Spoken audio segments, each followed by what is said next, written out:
Hello friends, अस्सलाम वालेकुम and welcome to another video. दोस्तों, दुनिया में हर तरह के लोग पाए जाते हैं। जिस तरह हमारे इर्द गिर्द नेक और अच्छे मेहनत कुछ लोग मौजूद हैं, इसी तरह हमारे माशरे में चोर, फ्रॉडस्टर और बदअखलाक लोगों की कमी भी नहीं है।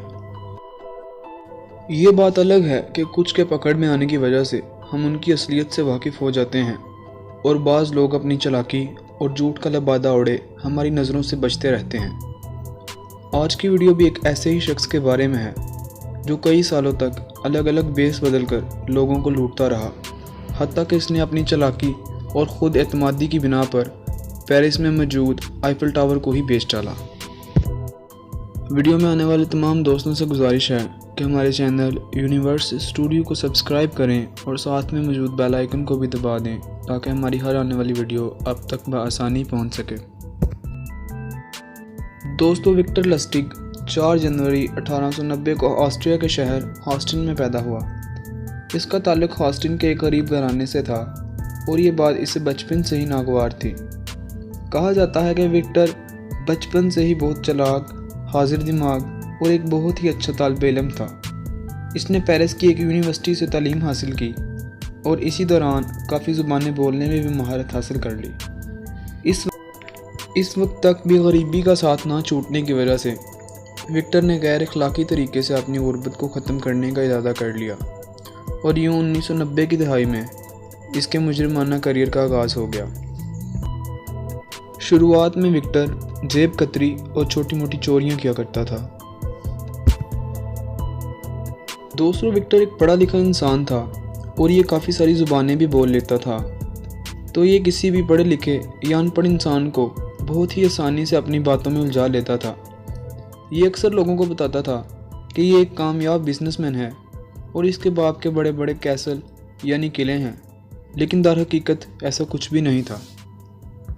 ये फ्रांस और न्यूयॉर्क के दरमियान एक ताजर की हैसियत से सफ़र किया करता था और इस तजारती सफ़र के दौरान रास्ते में जितनी भी बंदरगाहें आती थीं, ये वहाँ के लोगों को अपने फ्रॉड का शिकार बनाता था। इतना ही नहीं, कहा जाता है कि सफ़र के दौरान ये बहरी जहाज़ में मौजूद अमीर और अयाश परस्त मुसाफिरों के साथ ताश में जुआ भी खेलता था और उन्हें बेहद आसानी के साथ बेवकूफ़ बना लेता था और उनका पैसा हड़प लेता था। दोस्तों, विक्टर लस्टिग दुनिया में मशहूर तब हुआ जब इसने आईफिल टावर, जो कि पेरिस की पहचान है, को ही बेच डाला। ये बात तब की है जब 1925 ईस्वी में पेरिस पहली जंग अज़ीम की तबाहकारियों का शिकार हुआ। जंग के बाद जिन इमारतों को नुकसान हुआ था, हुकूमत उनकी मरम्मत कर रही थी। इस दौरान विक्टर यहाँ पेरिस में ही मुकीम था। इसने न्यूज़पेपर में एक आर्टिकल पढ़ा जिसमें लिखा था कि शहर की तामीरात पर काफ़ी खर्चा आ रहा है, जिसकी वजह से दिन ब दिन हुकूमती खजाने में कमी वाक़या हो रही है और हुकूमत आईफिल टावर पर मज़ीद खर्चा नहीं कर सकती, इसलिए आईफिल टावर को गिराने के बारे में सोचा जा रहा है। विक्टर ने जब ये खबर सुनी तो इसके चलाक जहन में फ़ौरन एक प्लान बन गया। इसने एक आलीशान होटल में कमरा रेंट पर ले लिया और कहीं से जाली पेपर और आइडेंटिटी का इंतज़ाम किया ताकि एक गवर्नमेंट ऑफिसर लग सके। दोस्तों, याद रहे कि इस दौरान विक्टर काफ़ी सारे बैंक्स को भी बेवकूफ़ बना चुका था और अब ये इस काम को बेहद प्रोफेशनल तरीके से सरअंजाम देना जानता था। इसने उस वक्त के मशहूर 6 स्क्रैप डीलर्स को अपने रूम में मीटिंग की दावत दी। इस मीटिंग में विक्टर ने उन्हें बताया कि कैसे हुकूमत के आईफिल टावर की मेंटेनेंस पर लाखों रुपए खर्च हो रहे हैं और अब फ्रेंच हुकूमत इसे गिराकर इसका मलबा बेचना चाहती है। विक्टर ने यह भी कहा कि आईफिल टावर को गिराने के फैसले से बहुत सारे लोग नाराज़ हो सकते हैं, इसलिए इस बात को फ़िलहाल सीक्रेट रखा गया है और वो भी इस बात का जिक्र किसी से ना करें। विक्टर ने इन स्क्रैप डीलर्स को अपना ओहदा एक deputy director of post and in telegraph की हैसियत से बताया था।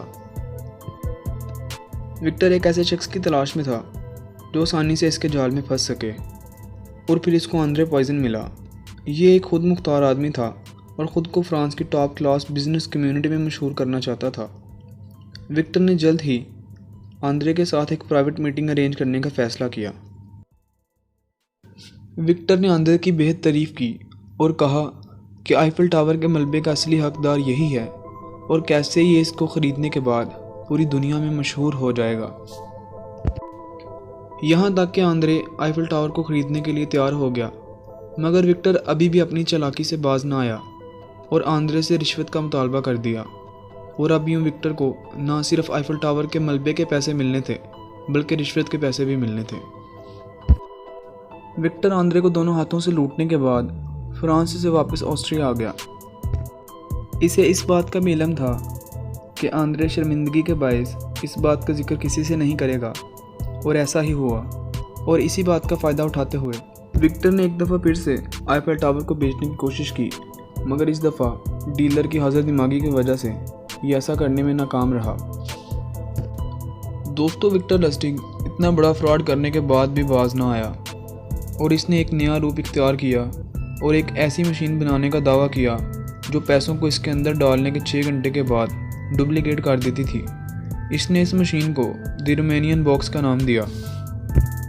इसने लोगों को भरोसा दिलाने की गर्ज से अपनी चालाकी का मुजाहरा कुछ इस तरह से किया कि ये पहले से कुछ पैसे मशीन के अंदर रख देता ताकि लोगों को ये मालूम हो कि कैसे पैसे डुप्लीकेट करके बाहर निकाले जा रहे हैं। इसके बाद लोग आंखें बंद कर विक्टर पर यकीन कर लिया करते थे और बारी बारी रकम इसको ला कर दे दिया करते। ये लोगों को 6 घंटे का कहकर खुद फरार हो जाया करता था।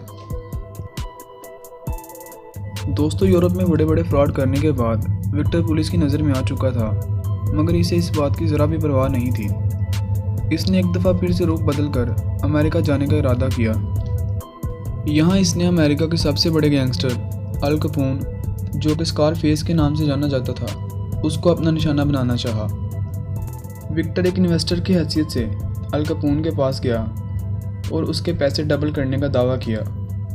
अल कैपोन जैसा गैंगस्टर भी विक्टर की बातों में आ गया और इसको $50,000 दे दिए।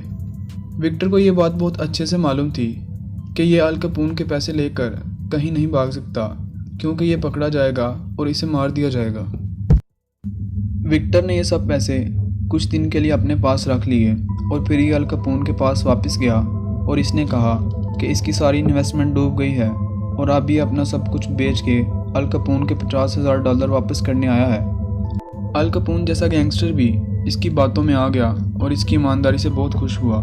मज़ीद विक्टर ने कहा कि अब इसके पास खाने के लिए भी पैसे नहीं हैं। अल कैपोन ने इसकी बातों से मुतासिर होकर इसे $5,000 इनाम के तौर पर दे दिए और यही दरअसल विक्टर का मंसूबा था। दोस्तों, बुरे कामों का अंजाम भी हमेशा बुरा ही होता है, फिर उन्हें चाहे कितनी ही महारत या चालाकी के साथ सरंजाम क्यों ना दिया जाए। विक्टर लस्टिग के साथ भी ऐसा ही हुआ और 19 मई 1935 को न्यूयॉर्क पुलिस ने इसे गिरफ्तार कर लिया। कुछ दिन जेल में रहने के बाद ये वहाँ से भी फरार हो गया और 27 दिन तक पुलिस की नज़रों से गायब रहा। दोस्तों, जुर्म कभी भी छुपता नहीं और फिर ये पकड़ा गया। इस दफ़ा इसको 15 साल की कैद सुनाई गई और ये जेल के अंदर ही मारा गया। विक्टर लस्टिग को पकड़वाने वाली इसकी अपनी ही गर्लफ्रेंड थी। इसने विक्टर को इसलिए पकड़वाया क्योंकि इसे शक था कि विक्टर इसे भी धोखा दे रहा है।